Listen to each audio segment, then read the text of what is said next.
Right, let's accelerate back down to the paddock. James Vowles, whilst we watch his driver, Carlos Sainz, out on the track, is with our roving reporter, Craig Slater. Thank you. Yes, I'm with James, who I think looks quite satisfied with how everything's gone so far. I mean, a strange test. You come to Bahrain, you get a power cut, and then you get rain. But are you working through your program okay? Yeah, definitely. I don't know what I look like, satisfied or unsatisfied now. I'm questioning myself.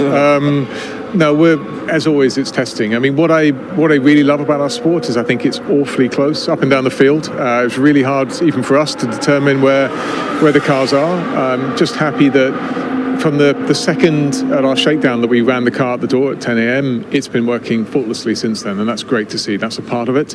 It's responding to setup changes. It's windy here, windy and cold and not really normal conditions, so we've got to be a little bit careful judging too much by what's going on, but in terms of our program, we're running through it. I mean, you look well prepared. You had to make some tough decisions last year. At least those tough decisions are bearing fruit, it would appear now.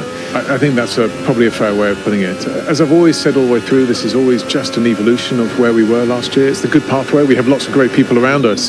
There's some good things to come in our future, but I think a lot of the decisions we took, both structurally within the team, but also with Carlos being here early on last year, are what paying dividends now. Yeah. His influence, you've talked quite a lot about already. Is it continuing on? I mean, he is putting an extra little bit of spring in everyone's step, his level of professionalism and dedication, and what he's done in this game.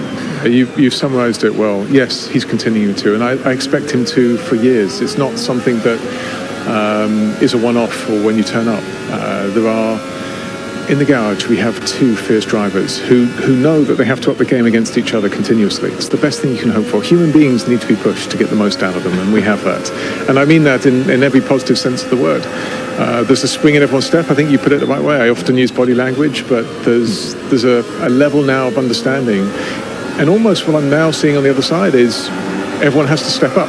That's the journey we're on, and let's make sure none of us are held behind. Yeah. Alex, you sense, kind of needed that. I mean, if he'd been another young driver alongside him, I don't think it would have been as motivating. No, I think you're spot on. He has a race winner next to him who's not political, wants the team to be successful, and it works well. But Alex knows that's exactly what he needs at this stage. Yeah, but listen, people, you're on a journey, but you want to make steps along the way, including this season, I'm sure. One or two are already thinking, could you be in the fight as best of the rest between the top four? I mean, is that too peremptory to go along that line? I think the top four are the top four. I don't think you're going to see... But beyond that, I guess, the next best, I suppose. Exactly. What we have to be doing is, the midfield is very tight. I think a 10th separates, if I'm roughly guessing it right, a lot of us.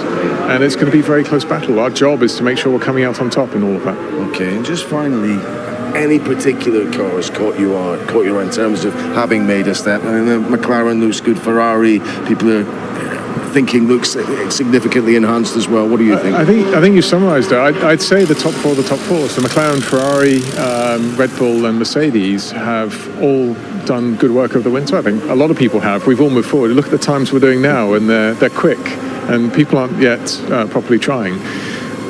But none of them have caught my eye. I'd say they're all evolutions, and that's a good thing. That just means we're at the end of a regulation set, and I think it'll make an interesting year. Okay, and just on that, finally, is your year already plotted out in terms of when you bring whichever upgrades, and at what point you will have to switch more full-time to 26?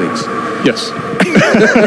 And will there be a lot of upgrades, or do you have to start well, really, I suppose, to ensure it's anyone doing upgrades will already be in that pathway now, is the best I can tell you. We have our year set, but I'll always reiterate, 26 is where our focus is. Has to be. Well, listen, I wish you well this year, and for 2026, good to speak to you. Thanks very much. Thank you. Yeah, when is that magic moment this year that teams switch off development to look fully into 2026?